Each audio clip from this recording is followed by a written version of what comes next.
یہ دیانت کے نام پر اور یہ بڑی صداقت کے نام پر اور پاکستان کی حفاظت کے نام پر یہ تماشے کیا رچائے جا رہے ہیں یہاں؟ اور عین ممکن ہے عدالت میں کوئی جرم ثابت نہ ہو سکے. ہو یا نہ ہو، آج تک سوتے رہے یہ، آج ان کو پتہ چلا. شرم آنی چاہیے جن لوگوں نے یہ کام کیا ہے ان کو. اور اس کا نتیجہ ظاہر یہ نکلا کہ زرداری صاحب کے جو قریبی لوگ تھے مجھے بتا رہے تھے کہ بھائی انہوں نے کہا میری توبہ، میں وزیر اعظم کی سرخیاں لگواؤں. تو اس لیے راجہ پرویز اشرف جو ہے ان پر ان کی نظر جا کر ٹھہر گئی. اچھا، اب راجہ صاحب جو ہیں ان لوگوں کو پسند آ جائیں گے جو وارنٹ جاری کر رہے ہیں؟ اب دیکھیے راجہ صاحب جو ہیں پہلے تو پیپلز پارٹی کے پرانے جیالے ہیں. دیکھیے وہ سانگڑ میں پیدا ہوئے تھے راجہ صاحب؟ ہاں، میرا خیال ان کے والد کا نام بھی راجہ سانگڑ خان ہے میرا خیال ہے. اچھا. اور پیدا وہاں ہوئے، سندھ یونیورسٹی سے بی اے کیا اور وہاں پھر راجپوتی شان کے ساتھ گجر خان میں آ گئے. یہاں پروفیسر رفیق اختر صاحب رہتے ہیں، ہو سکتا ہے ان کی بھی کوئی دعا کا اثر ہو کہ ان پر جو وزارت عظمیٰ جو ہے اس کا تاج رکھنے کی تیاری ہو رہی ہے. دعا کا اثر تو لگتا ہے، صحبت کا اثر ذرا کم ہے. اب تو یہ تو صحبت جو ہے وہ تو زرداری صاحب کی ہوگی اور دعا جو ہے وہ ڈاکٹر رفیق صاحب کی ہوگی. اور میرا خیال اس میں کوئی تبصرہ تجزیہ ہمارے بھائی ہارون الرشید کا بھی ہو سکتا ہے. لیکن دیکھیے بات یہ ہے، یہ قمر الزمان قاہرہ جی ان کا نام بھی آ رہا ہے، وہ متبادل امیدوار بھی ہیں. لیکن کہتے یہ ہیں کہ چودھری شجاعت حسین صاحب جو ہیں ان کی آشیرواد ان کو حاصل نہیں ہو پا رہی. اچھا شم صاحب، آج آپ نے مجھے فون پہ ایک جملہ کہا تھا، میں سوری کہ میں وہ کوٹ کر رہا ہوں پروگرام میں. آپ نے کہا تھا کہ جب مخدوم شہاب الدین کی آمد بطور وزیر اعظم، یہ یوسف رضا گیلانی کے لیے دھچکا ہے. ہاں، دھچکا اس لیے تھا کہ یوسف رضا گیلانی کا پورا زور تھا کہ ان کو نامزد نہ کیا جائے. اچھا. ان کی جو ننہال ہے، ان کے جو مامو جان حسن محمود تھے، ان کی احمد محمود ہے، وہ ان کے حریف ہیں، یہ ان کے مقابل رہے ہیں. بڑا سیاسی خاندان ہے مخدوم شہاب الدین کا بھی. مخدوم حمید الدین کے بیٹے ہیں، میاں والی قریشیہ کے، یہ بہت بڑے مخدوم ہیں.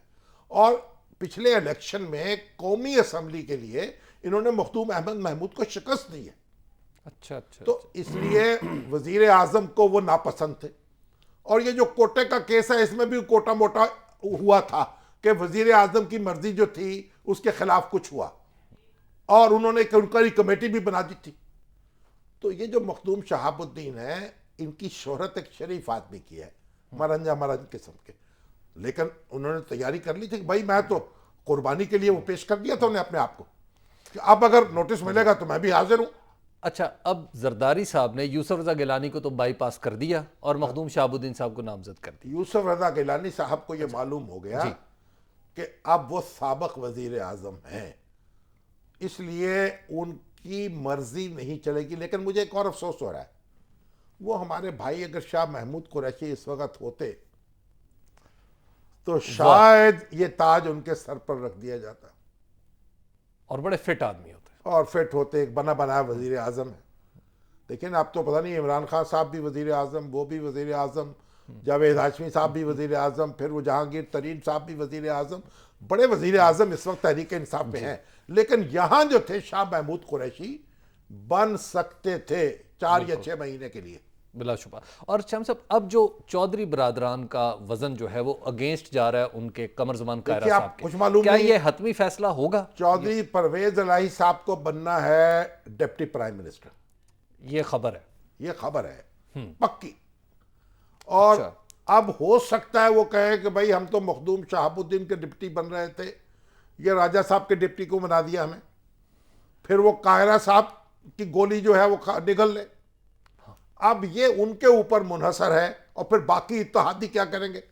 دیکھیں راجہ صاحب کے اوصاف اپنی جگہ ہیں، یہ بجلی اور رینٹل پاور کے دم چھلے تو ان کو لگے ہوئے ہیں نا. تو اب لوگ تو بجلی کے لیے پہلے جلوس نکال رہے ہیں اور اوپر سے آ جائے راجہ صاحب. تو یہ بجلی گرائیں گے یا بجلی لائیں گے یہ دیکھنا پڑے گا. شم صاحب، ایک بریک کا وقت ہو گیا اور بریک کے بعد ایک سوال میرے ذہن میں ہے. سوال میں آپ کو پہلے بتا دیتا ہوں. سوال یہ ہے کہ کیا اگلے الیکشن میں راجہ پرویز اشرف یا یوسف رضا گیلانی ایک لیڈر کے طور پہ ووٹ مانگ سکیں گے؟ یہ ایک سوال ہے. ابھی وقت ہوا ہے بریک کا، آپ دیکھتے رہیے نقطہ نظر.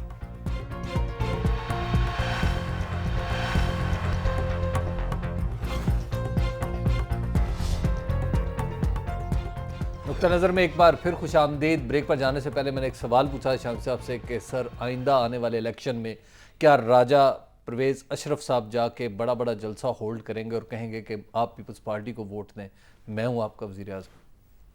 نہیں, انہوں نے کہا ہے کہ میں یہ کام کروں گا. کرنا تو پڑے گا نا, الیکشن بھی تو کرنا سر پڑے پہ گا. وہ کام کریں گے زرداری صاحب اور کریں گے بلاول صاحب. یہ تو دیکھیں نا, ان کو پہلے کسی نے ووٹ دیا جو اب دے گا. ان کو تو اپنے حلقے میں ووٹ ملے ہیں نا, مگر یوسف رضا گیلانی صاحب ووٹ ضرور مانگیں گے. یوسف رضا مانگیں گے؟ دیکھیے موسیٰ گیلانی جو ہے کتنے ووٹ لے کے کامیاب ہوا ہے. تو ووٹ ضمنی الیکشن والد وزیر اعظم, ہاں جی, پھر کیا ہو, اور آپ لڑے ہیں تو 90,000 کسی نے ووٹ یہ نہیں کہا کوئی دھاندلی ہوئی. ہاں دھاندلی نہ تو مسلم لیگ نون نے کہا ہے, نہ تحریک انصاف نے کہا, تو خیر ویسے ہی باہر ہو گئی تھی. دیکھیے بات یہ ہے کہ ووٹ لینے کے طریقے اور ہیں, اور وہ یوسف رضا صاحب کو تو آتے ہیں. راجہ پرویز اشرف اپنے حلقے میں کوئی بتی بتی جلا کے کوئی کام کر لے تو کر لے, لیکن جو کمپین ہے وہ تو بلاول صاحب کو چلانی پڑے گی, آ کے عورتوں کو چلائے گا نہیں. لیکن اس سے پہلے تو بتی چلائے گی. اگر بجلی آ گئی, اس کا کچھ مسئلہ حل ہو گیا تو پیپلز پارٹی کے بھی چراغاں ہو جائے گا, وگرنہ یہ مزار پر ہی جلے گی بتی.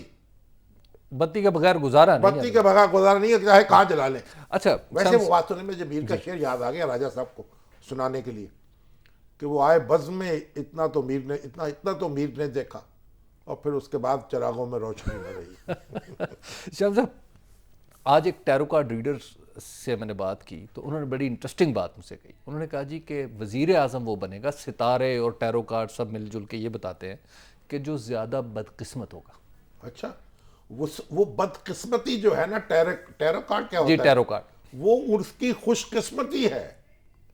وہ تو شہادت ہے مطلوب و مقصود مومن.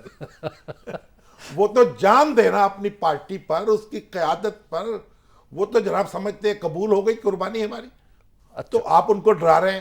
دیکھیے یہ جو آپ کارڈ والوں سے اتنے نا قریب رہا کریں. کوئی صاحب تو چڑیا لے کے پھر رہے ہیں, کوئی طوطا دکھا رہے ہیں, کسی نے مینا پالی ہوئی ہے.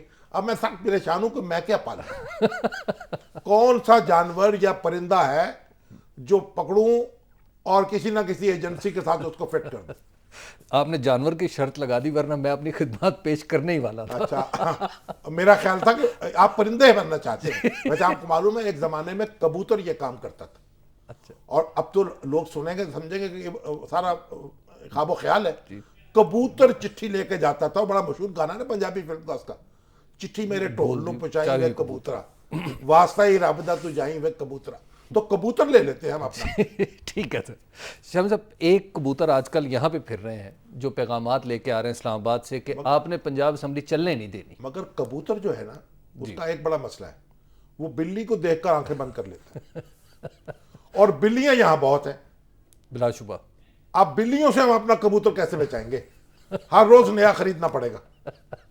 اب وہ جو کبوتر آیا پنجاب اسمبلی میں جی کہ جو تم نے وہاں کیا ہے ہمارے ساتھ ہم یہاں کریں گے, ہم آدمی ہیں تمہارے جیسے, جو تم کرو گے تو ہم کریں گے. لیکن انہوں نے کچھ زیادہ ہی کر دیا, جوتا پھینک ایک دوسرے کے حسب اوپر. توفیق جی, خواتین جو ہے نا جی ان کی تو کوئی حد نہیں ہے بھائی. خواتین سے لڑائیاں نہیں لڑتے. اگر کوئی مرد کسی خاتون سے لڑائی لڑے تو پہلے شکست کھا گیا وہ. لڑائی لڑتے ہی شکست کھا جائے گا. خواتین لڑنے کے لیے نہیں ہوتی, یہ ان کو کون سمجھائے. لیکن شام صاحب, جو پنجاب اسمبلی میں ہم پکچر پینٹ کر رہے ہیں ڈیموکریسی کی اپنی, یہ کیا انسٹیگیشن نہیں ہے سیدھی سیدھی کسی کو کہ دیکھو جی ہم تو ہاؤس بھی نہیں چلا پا رہے؟ کچھ نہیں ہے بھائی. انہی کے ہے نا, انہی کے بچے بچونگڑے چٹونگڑے ہیں نا جو کہتے ہیں ہاؤس کیسا چل رہا ہے, جن کو آپ سمجھ رہے ہیں. وہی تو دے کے گئے ہوئے ہیں سارے بچونگڑے. یہ انہی کی, آپ اندازہ لگائیں کہ خواتین کی جو اتنی بڑی تعداد ہے, وہ کانسٹیٹیوشن میں ترمیم کس نے کی تھی؟ پرویز مشرف نے. پرویز مشرف تھا. دنیا کی کسی اسمبلی میں ایسی تعداد نہیں ہے. لیکن اس کا مطلب یہ نہیں ہے کہ میں اب ان کا خلاف ہو گیا ہوں. بھائی اب تو بڑی اچھی خواتین ہیں, مجھے میرے پیچھے نہ پڑ جائے. لیاقت میں کوئی علاؤدین نہیں بننا چاہتا. لیاقت انصاری صاحب ہے ہمارے ساتھ, لیاقت انصاری صاحب کو کیا کرنا جو ہے, اسمبلی میں موجود تھے اس وقت. اچھا, اور جب یہ معاملات ہو رہے تھے. جی لیاقت انصاری صاحب, کیا معاملہ ہوا آخر؟ سیمل کامران نے آج اندر جانے کی کوشش کی, اندر سے کسی نے روکا, پھر کیا نتیجہ کیا نکلا؟ گتھم گتھا. تو بڑی عجیب و غریب خبریں آتی رہی ہیں اسمبلی سے. جی آج کافی افسوسناک واقعات ہوئے ہیں جناب اور افسوسناک تھے، آپ بتائیے واقعات کیا ہوئے ہیں، سیدھا چلے ایسا ہوا ہے جائیں، کہ ہزارے افسوس ہم خود کر لیں گے۔ بنیادی طور پر سیمل کامران جن کو کل کے واقعہ کی بنیاد پر ان کے پنجاب اسمبلی میں داخلے پر پابندی عائد کی گئی، ان کو گھر میں یہ فیصلہ کنوے نہیں کیا گیا اور کوئی تحریری طور پر نہیں آگاہ کیا۔ جب وہ اسمبلی آئی تو انہیں سیکیورٹی سٹاف نے روک لیا اور ان کا کہنا تھا کہ اسپیکر کا حکم ہے کہ آپ اور شیخ علاؤدین دونوں کو اسمبلی کے موجودہ سیشن تک کے لیے داخلے پر پابندی عائد کر دی گئی ہے، مگر ان کا اصرار تھا کہ چونکہ مجھے کوئی تحریری آرڈر نہیں ملے اور میں ممبر ہوں، میں تو اس ایوان میں ضرور جاؤں گی۔ حالانکہ یہ ان کا اصرار جو تھا یہ مناسب نہیں تھا، کیونکہ ماضی میں مناسب بھی تھا یہی یا ہوتا نہیں ہے۔ تھا، اب آگے چلیں۔ اور دوسرا یہ اس کے بعد جب روکا گیا ہے تو اسمبلی کے جو میل سیکیورٹی سٹاف ہے ان کی طرف سے روکا گیا، اور جو اسپیشل برانچ کی ایک دو خواتین موجود تھی ان کے لیے یہ ان کی موجودگی میں ان کو روکنا ناممکن ہو گیا، اور اس بنیاد پر دکن پیل ہوئی، بڑی بد نظمی ہوئی، اور کہہ لو کہ خواتین کا تقدس بھی پامال ہوا۔ لیکن یہ ایک سیاسی طور پر ایک ایسا کھیل تھا جس میں انہوں نے اندر داخل ہونے کی کوشش کی اور سیکیورٹی سٹاف نے روکا۔ اور اس کے دوسرا جو ایپیسوڈ ہوا وہ اسمبلی کے اندر ہوا ہے، اور جب اپوزیشن لیڈر راجہ ریاض کا کہنا تھا کہ چونکہ کل جوتا مارنے کے واقعے میں 3 لوگ ملوث تھے، ایک سیمل کامران، ایک شیخ علاؤدین اور تیسری جو مسلم لیگ نون کی خاتون تھی، 2 کو آپ نے بین وہ کر دیا۔ کون ہے لیکن مسلم لیگ نون کی کون سی خاتون تھی؟ وہ نسیم ناصر خواجہ تھی جن کی طرف سے بھی جوابی طور پر ایک جوتا مارا گیا تھا، لیکن ان پہ پابندی نہیں عائد کی گئی۔ تو راجہ ریاض کا کہنا تھا کہ آپ کل کی فوٹیج دیکھ کے ان کو پر بھی پابندی عائد کریں۔ اسپیکر کا کہنا تھا کہ ہاؤس چلنے دیں، میں بعد میں اپنے چیمبر میں فوٹیج دیکھ کے فیصلہ کر لوں گا، جس پر اپوزیشن کا اصرار تھا کہ آپ اجلاس ملتوی کریں، پہلے فوٹیج دیکھ کے فیصلہ کریں۔ لیکن جب اسپیکر نے اصرار کیا کہ اجلاس چلنا چاہیے تو پھر اس بنیاد پر اپوزیشن جو ہے اپنے بینچوں سے اٹھ کر اسپیکر کے ڈائس کے سامنے آ گئی، اور اس کے بعد پھر ساری دکم پیل ہوئی۔ وہاں پر سمینا خاور حیات کافی اگریسو تھیں، وہ آگے بڑھی تو انہوں کے ہاتھ جو پہلا لگے وہ مسلم لیگ نون کے رکن اسمبلی قصور سے ایسر رضا تھے، جن کا انہوں نے گریبان پکڑ لیا اور کافی ان کو جو ہے وہ دکم پیل میں رگڑا دیا۔ اس کے بعد جو رانا ارشد ہیں وہ اس لڑائی میں آئے تو انہوں نے ایک دفعہ تو کرسی اٹھائی لیکن ماری نہیں، اور اس کے بعد پھر جو ہے سیمل کامران کے ہاتھ مسلم لیگ نون کے ایک رکن اسمبلی ممتاز شیر آئے، جن کی قمیض جو ہے اس لڑائی میں پھٹ گئی، اور دیگر خواتین بھی جن میں ایک نسیم ناصر خواجہ ہی جو ہے آج ان کے کانوں کی بالیاں اتر گئیں، اور ایک خاتون جو ہے محمودہ سرور حمید، ان کی جو ہے ان کو آج پھر جوتا لگا اس لڑائی میں، اور اس طرح کی آج بہت شکریہ جناب، بہت شکریہ، بڑی انٹرسٹنگ صورتحال ہے۔ یہ آپ کو معلوم ہے کہ ان کو جوتا لگا تھا جناب ہمارے بش صاحب کو۔ جی شام صاحب، بریک ہو گئی ہے، ایک بار پروڈیوسر جو ہیں وہ بریک کا کہہ رہے ہیں، اور بریک کے بعد ہم یہ جوتم پیزار کی پھر جو ہونے والی گفتگو ہے وہ آپ کی خدمت پیش کریں گے۔ آپ دیکھتے ہیں نقطہ نظر۔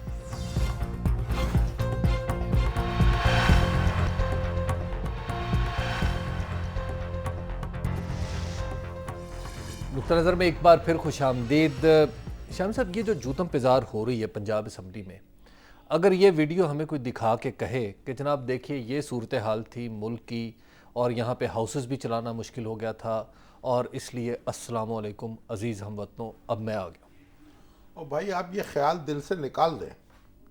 اچھا، ہمارے ساتھ 3 دفعہ ہو گیا تو خیال کیسے ہو نکلے گیا گا جو دل ہو سے؟ گیا، اب کسی میں یہ ہمت نہیں ہے، اور جھگڑا تو کر رہی ہیں وہ اسمبلی کی خواتین اور جو حضرات، اور حقوق جو ہے میرے سے طلب کر لیے جائیں، یہ کیا بات ہے؟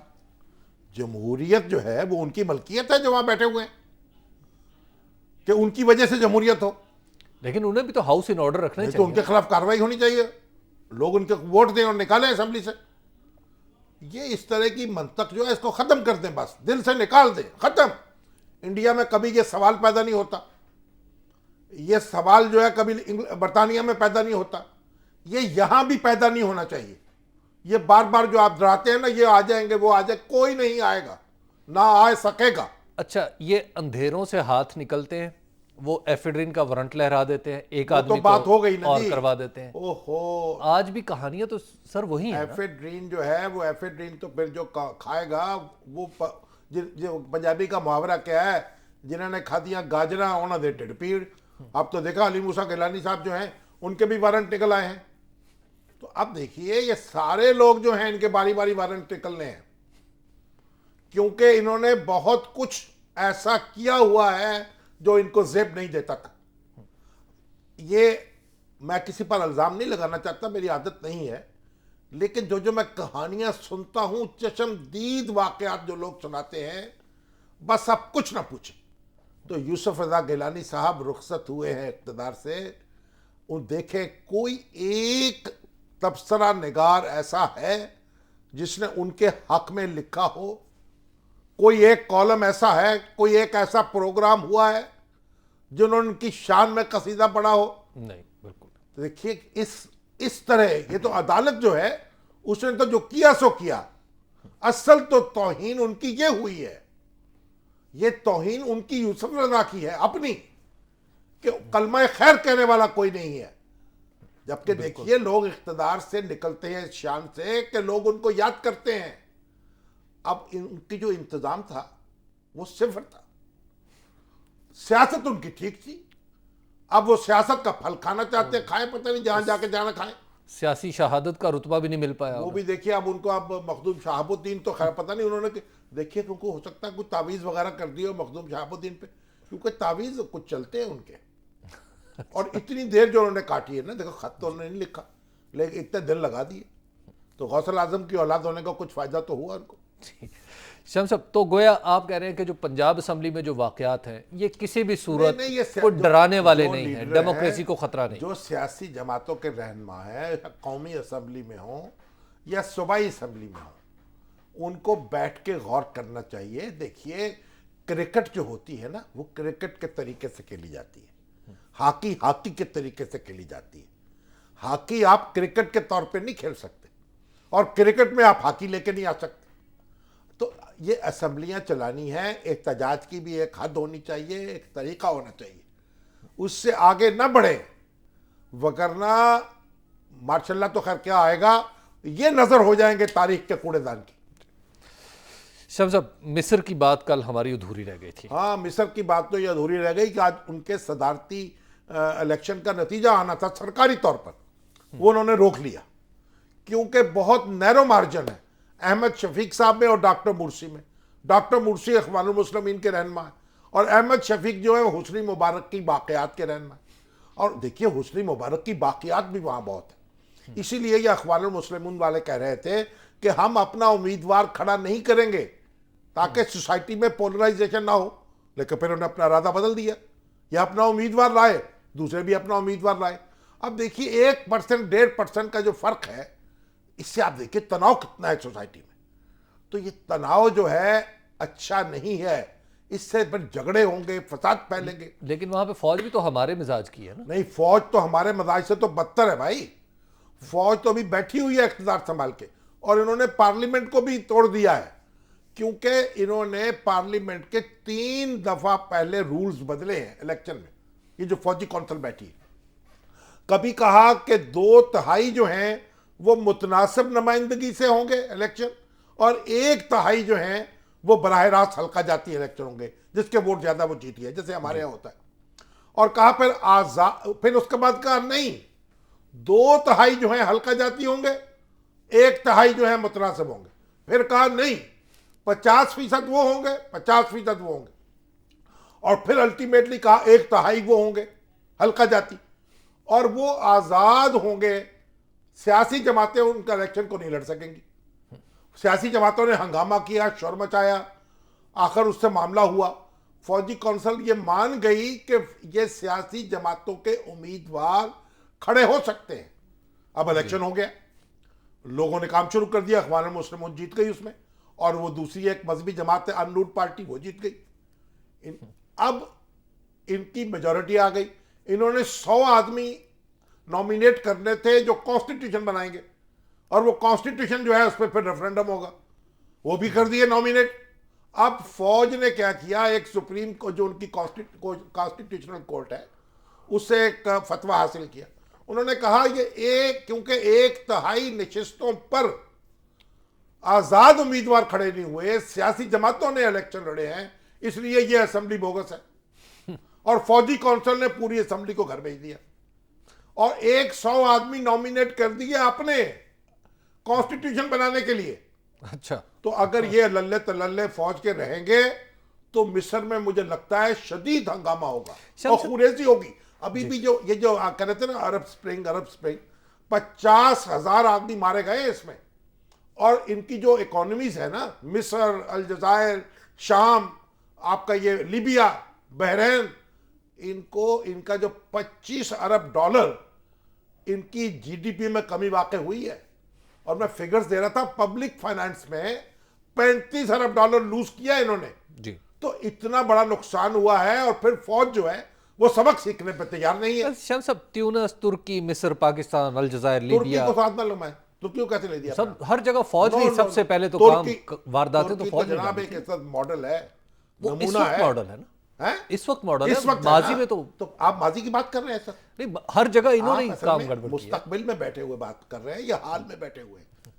زمین پہ بیٹھے ہوئے ہیں، آج کی بات کر رہے ہیں. ترکی کا نام نہ لیں ان کے ساتھ. ترکی ایک اپنی جگہ ایک ترقی یافتہ ملک بنتا جا رہا ہے. پورے یورپ کے مقابلے میں ان کی اکانومی بہت اچھی ہے. ان کے یہاں ایک توازن سے کام ہو رہا ہے، دیانت، اور انہوں نے اپنے ایک محنت کی ایک مثالیں قائم کی ہیں. پوری ٹرن اراؤنڈ کر دیا پوری اکانومی کو، اور پولرائزیشن کو ختم کیا ہے. یعنی ڈیموکریسی ہی. اس لیے ڈیموکریسی کو چلانے والے دیانتدار ہیں.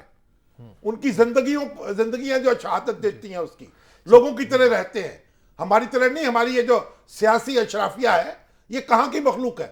کوئی صلاحیت، یہ کام مریخ سے آئی ہوئی ہے کہ چاند سے آئی ہوئی ہے کہ مجھے لگتا ہے جہنم سے آئی ہوئی ہے، پتہ نہیں. صاحب ایک بریک کا وقت ہو گیا، اور بریک کے بعد ہم آپ کے سوالات بھی لیں گے. 04236368102 پر آپ ہمیں کال بھی کر سکتے ہیں، اور آپ کے سوالات براہ راست شاوی صاحب تک پہنچ جائیں گے، اور ان کے جوابات بھی ہم لیں گے. آپ دیکھتے رہیے نقطہ نظر.